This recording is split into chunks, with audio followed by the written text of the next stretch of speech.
민수기 24장은 모압 왕 발락이 이스라엘을 저주하기 위한 세 번째 시도에서 발람의 예언을 나타냅니다.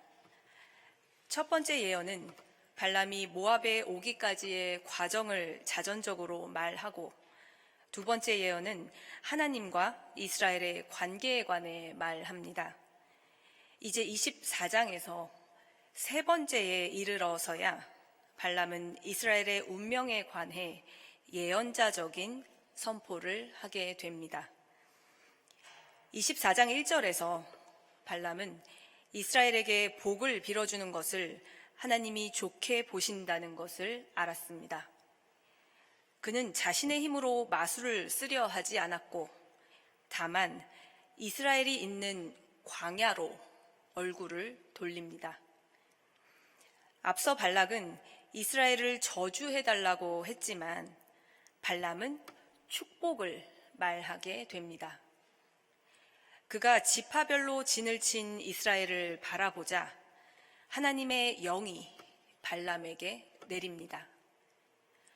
첫 번째와 두 번째 예언 선포에서는 7제단 하나하나에 수송아지 하나와 순양 하나를 번제로 드리고 나서 하나님이 발람의 입에 말씀을 넣어주시며 그대로 말하라고 하셨다는 표현이 나오지만, 이 세 번째 예언부터는 발람이 하나님의 말씀이라는 점을 명시하며 이스라엘의 운명을 직접 축복합니다.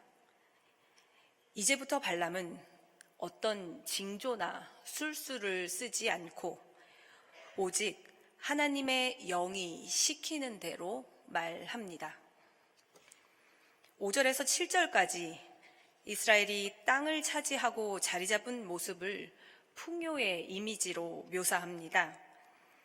세 번째 신탁 이야기가 전해질 때 이스라엘 진영이 있는 곳은 사해 북쪽 요단 계곡의 황무지인 광야였습니다. 그러나 이 구절에서 이스라엘은 땅을 차지한 정착민이 되고 그들의 장소는 아주 기름지고 풍요로운 농토로 그려집니다. 발람의 말에 발락 왕은 크게 분노합니다. 이스라엘을 저주하라고 발람을 불렀는데 오히려 3번이나 복을 빌어준 모양이 되었기 때문입니다. 11절에서 발락은 발람에게 떠나라고 명령합니다. 그는 처음 발람을 불러올 때 후한 보답을 약속했지만 이제 발람이 믿는 하나님 때문에 저주가 아닌 복을 빌어주어 후한 보답을 받지 못하게 되었다고 말합니다. 발람은 그가 살던 곳으로 돌아가기 전에 마지막 예언을 합니다. 이제까지 그는 3번에 걸쳐 이스라엘을 축복하고 집으로 돌아가기 전 한 번 더 이스라엘을 축복한 후 마지막으로 모압, 아말렉, 가인, 아시리아의 멸망을 선포합니다. 16절에는 하나님의 이름이 3가지로 표현됩니다. 하나님, 가장 높으신 분, 전능자입니다. 예언이 거듭되면서 발람은 하나님의 말씀을 듣고 전능자의 환상을 보는 것뿐 아니라 가장 높으신 분께서 주신 지식을 가진 사람이 됩니다. 점점 더 예언자의 표상을 지니게 됩니다. 17절에는 뭇 백성을 다스리는 자가 이스라엘에서 나올 것을 예언합니다. 이것은 창세기에서 이스라엘 족장들에게 하나님이 주신 약속이기도 한데 발람의 예언이 창세기 12장에서 하나님께서 아브라함에게 하신 약속과도 연결됩니다. 이후에는 모압과 에돔에 대한 예언이 이어지는데요. 엄밀하게 에돔은 발람 이야기의 소재는 아닙니다만 그럼에도 모압과 에돔이 이곳에서 함께 거론되는 이유는 이 둘 모두가 다윗에게 굴복당하는 대상이 되었기 때문으로 보입니다. 20절에서 24절까지는 아말렉과 가인의 후손 겐 족속, 아시리아와 에벨의 멸망에 관한 예언이 선포됩니다. 여기에는 이스라엘에 대한 언급은 없습니다. 순수하게 이방 민족에 대한 심판을 예언하는 것인데요. 이방 민족에 대한 심판은 나중에 이사야나 예레미야 또 아모스와 같은 예언자에게서 구체적으로 나타납니다. 20절에서 아말렉 민족은 이스라엘을 괴롭혔던 아주 초기의 민족으로 정작 이스라엘이 왕국이 된 때에는 아무런 위협이 되지 못했습니다. 아말렉이 민족들 가운데 으뜸이라고 표현한 것은 출애굽기 17장에서 이스라엘이 광야를 유랑할 때 그들을 공격한 최초의 민족이 아말렉이라는 의미로 해석할 수 있겠습니다. 21절 겐 족속은 가인 족속을 가리킵니다. 이 겐 사람들은 아말렉 족속의 성읍에 살았었는데, 즉 아말렉의 멸망에 관한 신탁이 그 성읍에 거주하였던 겐 족속에 대한 예언으로 이어지는 겁니다.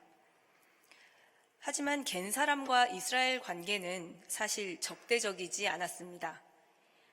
사울 왕은 겐 사람들을 출애굽 당시 이스라엘 백성을 도왔다고 기억하였고, 사사기 4장 11절에서 모세의 장인인 호밥도 겐 사람이었습니다. 단순하게는 겐 족속이 가인의 후손이라는 시각에서 본문을 읽을 때 이 본문은 아담의 아들 아벨을 죽인 가인의 후손에 대한 심판 선고가 될 수 있겠습니다. 23절과 24절은 누구를 대상으로 한 예언이고 또 이 예언이 무엇을 가리키는지 분명하지 않습니다. 다만 그 내용은 장차 키프로스 쪽에서 배를 타고 오는 자들이 아시리아와 에벨을 굴복시킨다는 겁니다.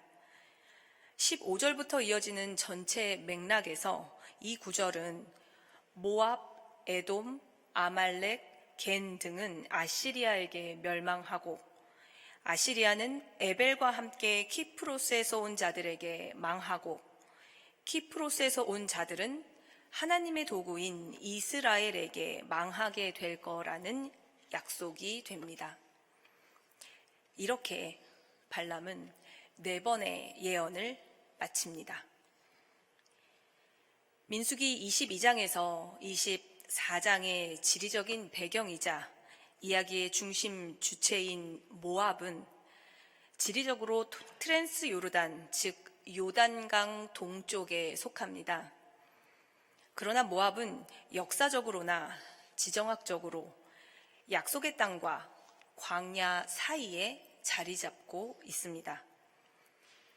약속의 땅에서 누릴 평화와 40년 동안 헤쳐왔던 광야 생활의 척박함 사이에 이 모압이 자리하고 있는 겁니다.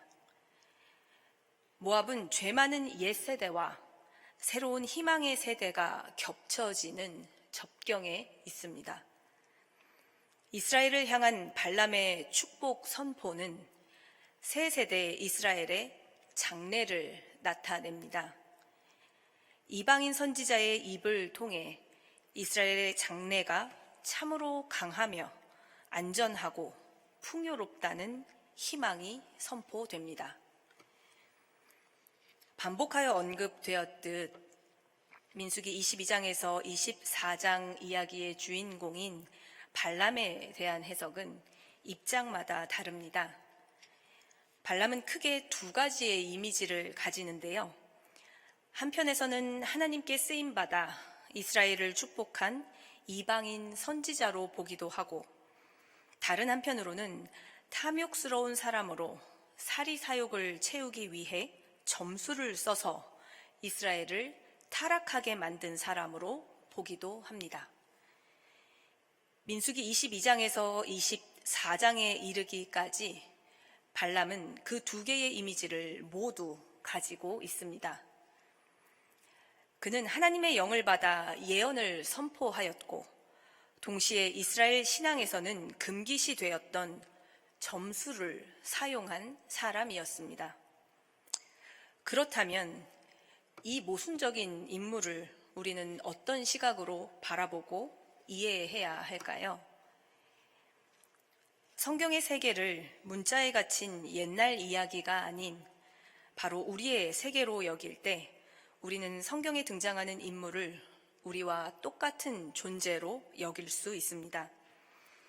또한 그들의 삶에 개입하시는 하나님을 그때나 지금이나 마찬가지로 한 분이신 하나님으로 여기게 됩니다. 우리는 성경에 나오는 이야기의 관심을 잘 파악한다고 생각하지만 사실은 성경의 초점을 진부하고 도덕적인 이야기로 축소시키기도 하고 성경을 기록한 저자의 관심을 획일화시키기도 합니다. 하지만 궁극적으로 우리가 읽는 성경은 우리의 삶과 죽음 그리고 우리의 존재와 직결됩니다. 모압 왕 발락과 발람의 이야기를 대상화하지 않고 우리 삶과 존재 안으로 끌어당겨 읽는다면 그들의 복잡한 내면과 갈등이 하나님 앞에 어떻게 드러나고 변화를 이루어 가는지 발견할 수 있습니다. 또한 그들의 내면과 갈등 그리고 변화가 고대를 살았던 선조의 것이 아닌 오늘을 사는 나의 일임을 고백하게 됩니다. 아모리와 바산 땅을 점령한 이스라엘이 모압 평지에 당도하여 진을 치자 모압 사람들은 무서워하고 두려워합니다. 모압 왕 발락 역시 이스라엘이 아모리 사람에게 한 모든 일을 보았고 비슷한 무서움과 두려움에 떨었던 건지 그는 부돌에 사는 발람을 데려와 이스라엘을 저주하여 쫓아내고자 합니다. 그는 발람이 가진 축복과 저주의 권한이면 소가 들판에 풀을 뜯어먹듯한 이스라엘의 기세를 꺾을 수 있다고 믿었던 것으로 보입니다. 발람을 찾아가 발락이 시킨 대로 말을 전한 모압 장로들과 미디안 장로들에게 그는 주님께서 나에게 하시는 그 말씀을 들어본 다음에 알려드리겠다고 말합니다. 이때 주님은 야훼를 가리키는데 모세가 불타는 떨기나무 아래서 하나님을 뵈었을 때 들었었던 같은 이름입니다. 발람은 가장 먼저 야훼 하나님의 말씀을 듣고 판단하겠다고 말했고 하나님과의 대화를 통해 그 일은 허락되지 않은 일임을 확인하여 다음날 아침 그들을 돌려보냅니다. 발락의 첫 번째 제안을 거절한 겁니다. 모압 왕 발락이 사신들을 통해 발람에게 전하려던 것이 있었는데 그것은 7절에 나오는 복채입니다. 여기서 번역된 복채가 점술의 대가로 주려던 금전적인 비용인지 혹은 점술 과정에서 사용하는 어떤 물건으로 일종의 예물을 바치려고 했던 것인지는 알 수 없습니다. 다만 이렇게 발락은 자신의 두려움을 눈에 보이는 물질을 사용하여 가리려 했고 눈앞의 위기를 자기 힘으로 직면하기보다 겉보기에 뛰어난 능력을 가진 듯 보이는 발람을 의지하려고 합니다. 발락의 말과 행동을 통해 우리는 나약한 그의 내면을 엿볼 수 있습니다. 그런데 발락과 사신들의 첫 제안을 훌륭하게 거절했던 발람은 다시 찾아온 그들 앞에서 조금 다른 말을 합니다. 22장 17절에서 일단 발락은 자신이 거절당했다고 생각하지 않았는지 더 큰 보상을 내걸어 발람과 협상을 시도합니다. 발람은 18절에서 물질에 대한 유혹을 거부하며 하나님의 명령에 순종하겠다고 하면서도 곧이어 19절에서는 주님께서 나에게 무엇을 더 말씀하실지 알아보겠습니다 라고 말합니다. 발람이 주님께 더 듣고 싶었던 말은 무엇이었을까요? 사신들을 처음 만나고 나서 그날 밤에 발락이 하나님께 들었던 말씀은 이스라엘이 하나님의 복을 받은 백성이라는 사실이었습니다. 민수기 23장에 나오는 발람의 예언에서도 그는 이스라엘이 하나님에게 어떤 존재인지 다시 말하며 그들은 하나님의 축복을 받은 존재임을 명시합니다. 처음부터 가장 원칙이 되는 말씀을 들었음에도 불구하고 발람은 주님께서 나에게 무엇을 더 말씀하실지 알아보겠습니다 라고 말하며 발락이 제안한 보상을 하나님의 말씀을 전하는 일보다 더 나은 기회로 여깁니다. 발람은 애초에 하나님께 들었던 원칙이 되는 말씀을 이해하지 못한 게 아니라 말씀보다 더 좋아 보이는 제안 앞에서 하나님의 말씀에 순종하지 못했던 겁니다. 그렇다면 22장 18절에서 발락이 비록 그의 궁궐에 가득한 금과 은을 나에게 준다 해도 주 나의 하나님의 명을 어기고서는 크든 작든 아무 일도 할 수 없습니다 라고 했던 발람의 말은 거짓으로 느껴집니다. 그런데 이 본문이 그리고 있는 건 단순히 한 예언자가 가진 의지의 실패가 아니라 자신의 소명과 책무를 잘 알고 그것을 실행할 능력이 있으면서도 여전히 갈팡질팡하는 인간의 복잡한 상황이라는 겁니다. 놀라운 것은 이러한 인간의 한계를 대하는 하나님의 모습입니다. 탐욕에 무릎을 꿇은 발람에게 일어나 그들과 함께 가라는 하나님의 말씀은 단순한 허락의 의미가 아닙니다. 하나님은 발람이 듣고 싶어하는 말씀을 주시면서 동시에 발람의 생각과는 다른 의미를 그에게 주십니다. 반복되는 죽음의 위험을 통해서 나귀는 입을 열었고 발람은 눈을 엽니다. 사실 나귀의 주인으로서 발람은 나귀의 특이한 행동들을 인지할 만했고 지금 어떤 문제가 벌어지고 있다는 걸 알아챌 수 있었습니다. 그러나 탐욕에 이미 가리워진 눈으로 발람은 가장 단순한 분별력조차 발휘하지 못했고 입이 열린 나귀의 말을 통해서야 자신의 눈을 열게 됩니다.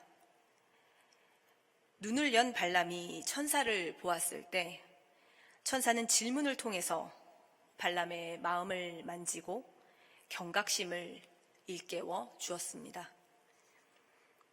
그리고 발람은 회개합니다. 22장 34절에서 그는 뜻을 돌이키는 것만 아니라 가던 길을 멈추어 발걸음을 돌이키고자 합니다. 돌이키다라는 뜻의 회개라는 히브리어 슈브가 드러나는 장면입니다. 그리고 바로 이때 하나님은 발람의 발걸음을 돌이키지 않으시고 발락의 사신들과 계속 동행하라고 명령하십니다. 탐욕으로 길을 떠나 죄악을 향했던 길이 눈을 열어 하나님을 보고는 말씀에 순종하며 하나님과 동행하는 길이 됩니다. 탐욕으로 길을 떠날 때 발람은 발락이 원하는 저주의 능력을 가진 점술사였지만 하나님과 동행하는 길에서 발람은 이스라엘을 축복하고 하나님의 말씀을 선포하는 예언자가 됩니다. 나귀와 떠난 길에서 만난 천사는 죽음의 칼을 들고 서 있었습니다. 하나님과의 만남은 양날의 검과도 같고 하나님과 만난 사람이 어떻게 반응하는가에 따라 그 만남의 결과가 결정됩니다. 양날의 한쪽 면은 발람이 가던 길을 계속 고집하는 경우이고, 이때 천사는 죽음을 상징하게 되지만 발람은 하나님이 베푸신 자비로 입을 연 나귀의 말을 듣고 자신의 눈을 열어 천사를 보았습니다. 그리고 발람은 탐욕이 아닌 겸손의 자리에 섭니다. 자신이 복채를 챙길 당연한 권리를 가졌다고 인식했던 발람은 이제 스스로의 무능함을 보게 되었고, 자신의 탐욕이 불행과 죽음으로 향하고 있음을 보게 됩니다. 그리고 그는 회개를 통해 다시 참 예언자로 회복됩니다. 앞서 말씀드린 발람의 두 가지 이미지, 하나님께 쓰임받은 예언자와 탐욕스러운 점술가 가운데 발람은 어느 지점에 서 있는 인물일까요? 민수기 24장에 이르는 이야기에서 발람은 하나님의 은혜에서 벗어났으나 결국 회복된 참 예언자의 모습으로 그려집니다. 그런데 이후 민수기 31장에서 발람은 이스라엘을 꾀어 하나님을 배신하게 만든 죄로 죽임을 당합니다. 실수했지만 참 예언자로 회복된 발람과 이스라엘의 배교를 선동한 발람의 모습 사이에서 우리는 다시 질문하게 됩니다. 발람은 어떤 존재일까요? 유대인들과 그리스도인들의 전통적인 해석에서는 발람을 어느 한쪽의 모습만으로 비추며 끝까지 부정적으로 보기도 합니다. 나귀 이야기를 하나님의 자비 사건이 아니라 발람의 야망에 대한 조롱으로 보기도 하고, 발락에게 선포했던 발람의 말은 모두 하나님의 은혜의 행위로 간주하기도 합니다. 물론 발람의 예언은 사람의 이해를 넘어서는 하나님이 베푸신 은혜의 산물입니다. 하지만 하나님의 은혜가 발람의 이해를 압도한다고 해서 발람이 스스로 반대하는 내용을 선포했다고 보기는 어렵습니다. 사람들은 자신의 의도대로 행하고 말하지만 하나님의 은혜는 사람의 악한 행동과 말조차도 변화시키는 능력을 불러일으킵니다. 그리고 이 은혜는 지혜롭고 신실한 해석을 통해 진정한 의미를 드러냅니다. 민수기 23장에서 첫 번째 예언을 선포한 발람은 하나님에게 이스라엘이 어떤 존재인지 반복하여 말합니다. 티끌처럼 많은 야곱의 자손을 누가 셀 수 있겠느냐? 먼지처럼 많은 이스라엘의 자손을 누가 셀 수 있겠느냐?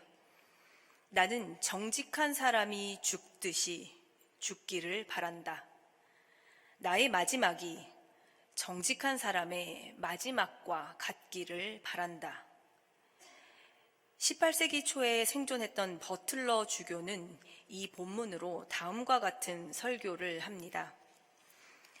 발람은 하나님에 대한 지식과 신앙을 지니면서 동시에 불의한 삭슬 선호했습니다.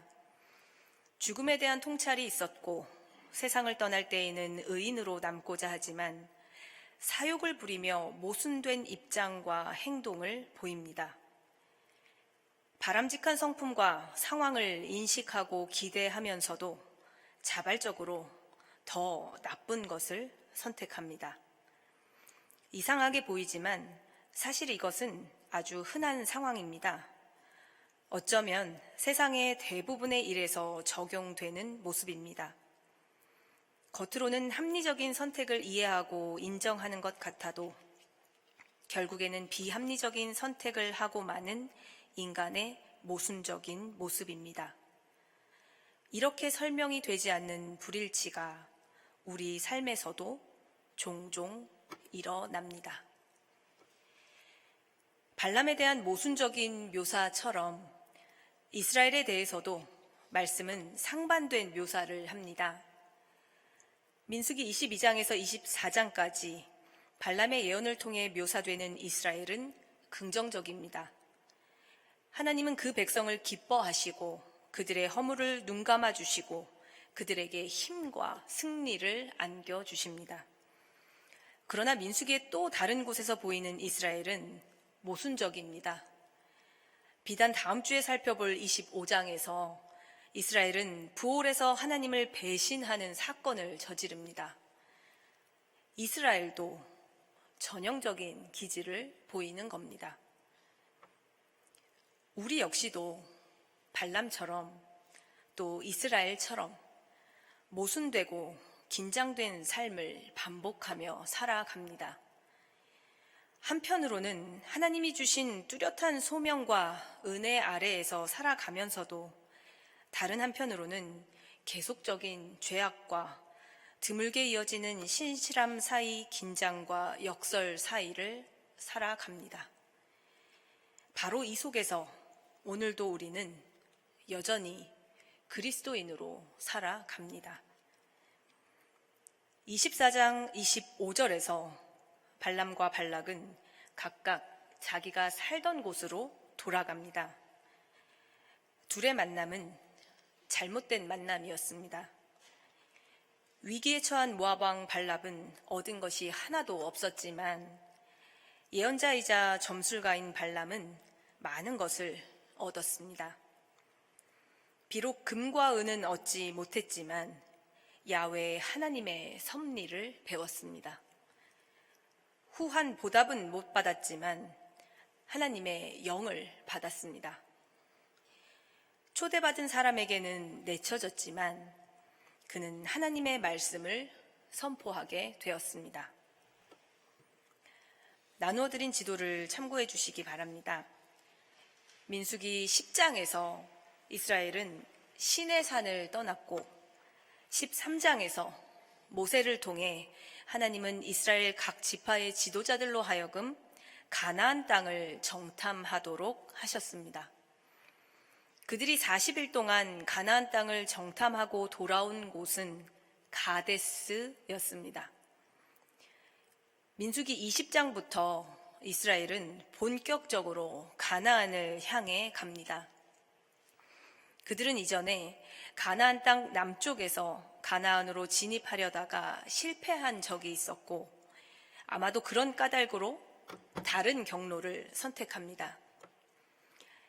이스라엘은 길을 조금 돌아서 가나안 땅의 동쪽으로 가서 요단강을 건너 가나안에 들어가고자 합니다.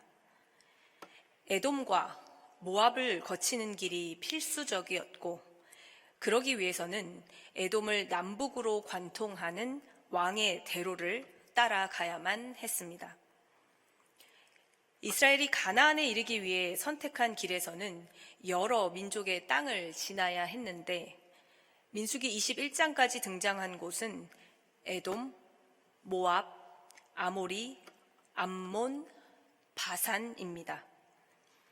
에돔과 암몬은 전쟁을 치르지 않고 우회한 땅이고 아모리와 바산 땅은 전쟁을 통해 그 땅을 차지하게 됩니다.